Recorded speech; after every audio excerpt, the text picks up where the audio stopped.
To prevent hypothermia, I mean, this seems like it could be a simple thing, right? We know how to prevent hypothermia, but let's just talk about it here. You're going to wear light clothes.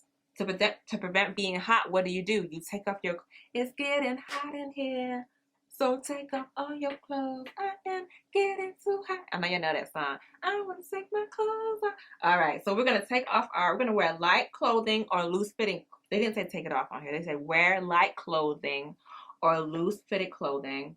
We're going to avoid excessive sun exposure. Of course, wear hats. Cover that. You're going to stay indoors with fans or air conditioning when outside. We're going to limit consumption of alcohol because alcohol causes you to do what? Pee, which means what? You lose your fluids. You need your fluids, right? So that way you can sweat off that heat and transfer that heat from your skin into the air to perspire. If you drink alcohol, you're losing the fluids to allow you to cool down that body temp, right? And we're going to limit caffeine as well. Caffeine causes you to pee as well, so alcohol and caffeine should be taken out the picture. And you're going to apply sunscreen to protect from the sun. It's always SPF 30 for adults. And if overheated, take cool water showers or baths. Okay, so that is the exposure for heat. We did exposure for frostbite, which is being exposed to the cold. So now let's talk about exposure to poison, right? So we have here poisoning is exposure to a toxic agent. Yes, we know this. Medications, illicit drugs, ingestion of toxic agents, or environmental situations like exposed to pollutants, exposed to a snake bite or a spider bite. These are all ways you can get poisoned, okay? So poisoning is considered a medical emergency also and requires rapid management and therapy. You're going to get the history to identify the toxic agents. You're going to implement supportive care, determine type of poison, prevent further absorption of that poison or that toxin, and extract and remove the poison. Administer antidotes when necessary. A snake bite from a venomous snake is a medical emergency. Okay?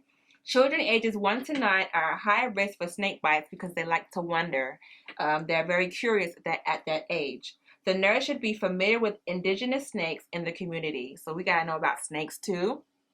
I need to know about snakes and animals, but I guess. Generally, ice, tourniquets, heparin, and corticosteroids are contraindicated in the first 6 to 8 hours after the snake bite. So 6 to 8 hours after the snake bite, they cannot use ice. All right?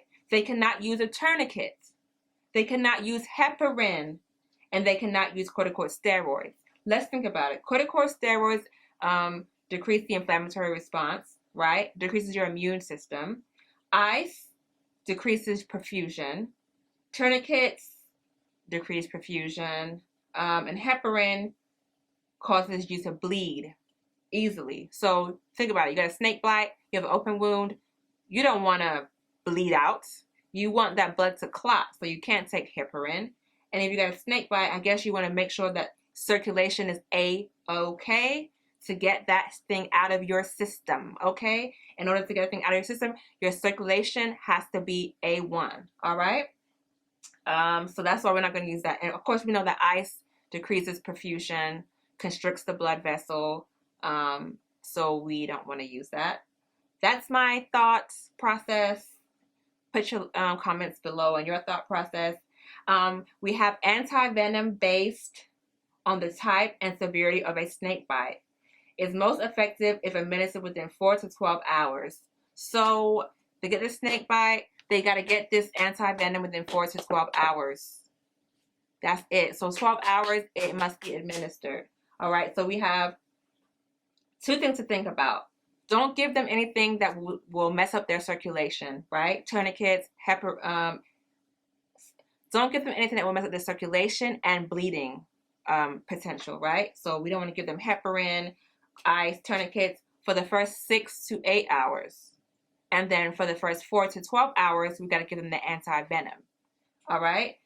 Interventions, all right? To manage the clinical status of the client exposed to or who ingested a toxic agent, we got to do these couple of things here. We're going to provide Measures for respiratory support. We're going to give them oxygen. It's always oxygen. You know, that comes first. Airway comes first, right? Airway management or mechanical ventilation.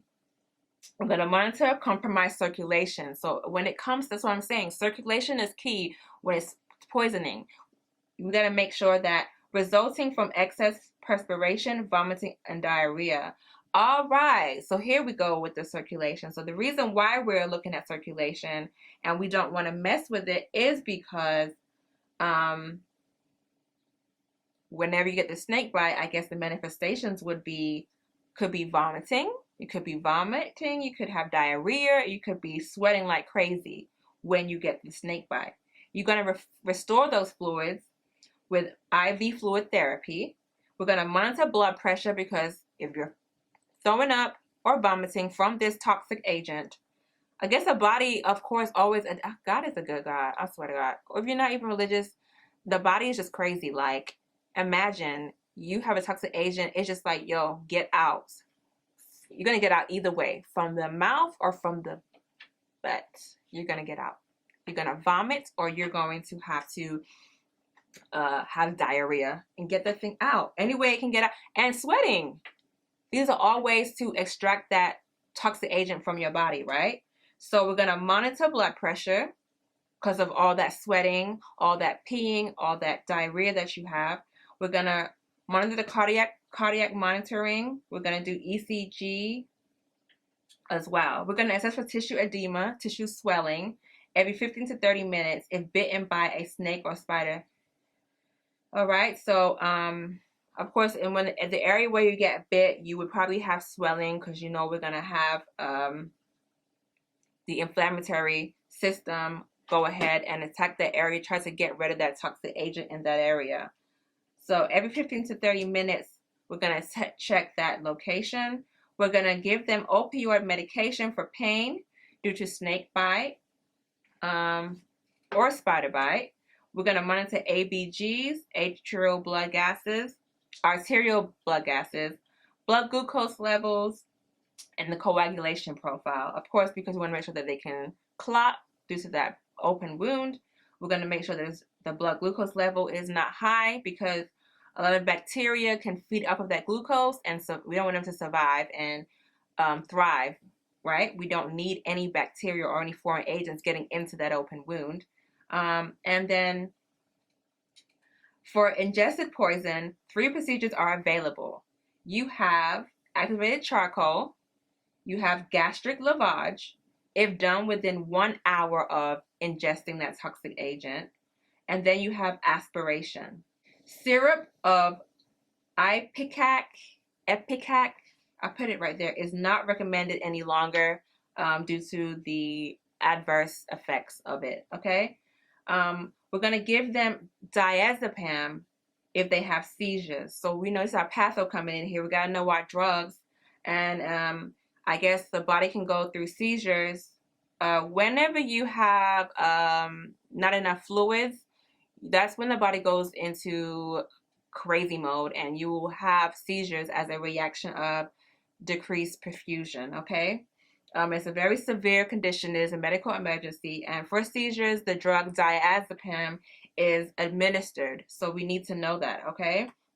To reverse heroin and other opiate toxicity, so let's say somebody is taking drugs as their toxic agent, we're going to give them naloxone, okay? So that's the antidote for that, is naloxone. All right, so if they have a seizure, we're giving them diazepam. Sorry if I'm not pronouncing it right. And for overdose, taking heroin, we're going to give them naloxone. Got to know those 2 drugs, okay? Implement dialysis and an exchange blood transfusion as a non-pharmacologic technique to remove toxic agents. So I guess you can put more blood in the system to help it get out. And implement dialysis, which means that kidney will go ahead and filter out that toxic agent as well. Let's see here. we have, all right, so now that we did that, so the exposure is taken care of. We had exposure in regards to frostbite. We had exposure in regards to heat. We had the heat exhaustion. Then we had the heat stroke, right? And then we had poisoning agents, and we did our interventions for that. So next in the book, we talk about the rapid response team, which is a very important role that must be taken and should not be looked over. This is a group of experts, ICU nurses, respiratory therapists, critical care providers, and hospitalists. They respond to an emergency call for nurses or family members when a client exhibits indications of rapid decline. So we're not in it alone. As nurses, you will have help, and you need to use your resources. Do not overexert yourself. Do not put your patient at risk. Get all the help you can to save this patient's life. They are our number one priority at all times, right? So the rapid response team provides early recognition and response before a respiratory or cardiac arrest or stroke occurs. All right? So before any of those fatal incidents occur, the rapid response team will be there to help that patient. All right? Policies and procedures are established in a healthcare setting. Training for personnel is provided about criteria for calling for assistance when a client's condition changes toward a crisis situation. SBAR. Don't forget about an SBAR. That's when you want to talk to the doctor and report anything, right? We got to know our SBAR. S stands for what? Situation. B stands for background. A stands for assessment. And R stands for recommendation. Communication techniques these techniques are used for contacting the team and documentation of events. All right? So we got to know our SBAR, and we got to report it in that stature, in that order. Okay? What else? Implement follow-up, education, and sharing of information, debriefing for participants after the call. All right, we're going to discuss information to identify system failures, not recognizing a crisis, lack of inadequate communication, failure in the plan of care. So you're just going to go back and review what occurred. You're going to go back and review what occurred and see where something may have gone wrong. And that's that for the rapid response team. All right, so now here we have cardiac emergency. Emergency nursing certificates. You can go ahead and read through this in your book. Yeah. And AHA, ACS protocols. You can go ahead and read through that in your book. I'm not going to go over it in this video today, because reading the definitions, even cardiac emergency here, you can go ahead and go through this in your book on your own and just familiarize yourself with the definitions with that as well. We have common causes of pulselessness. We have the 5 H's, which is hypovolemia, hypoxia, hydrogen ion accumulation resulting in acidosis. We have hyperkalemia or hypokalemia, and we have hypothermia. So those are those are the 5 things that you can get without them for a decreased pulse. The 5 T's would be toxins, tamponade, cardiac tamponade, tension, pneumothorax, thrombosis, coronary thrombosis, and pulmonary thrombosis. And then we have here 2.4 figure here. It talks about receptor sites and responses. You have your alpha 1, beta 1, beta 2, and dopamine. You guys can read that on your own and debrief yourself on that information. And yeah, that's about it. We have 2.5 too. It has food interactions. So be sure to read through that and familiarize yourself with this content as well. But yes, guys, so that is it for chapter 2 of our Med-Surg book. Hope you guys enjoyed it. But my main thing is practice questions, and more practice questions.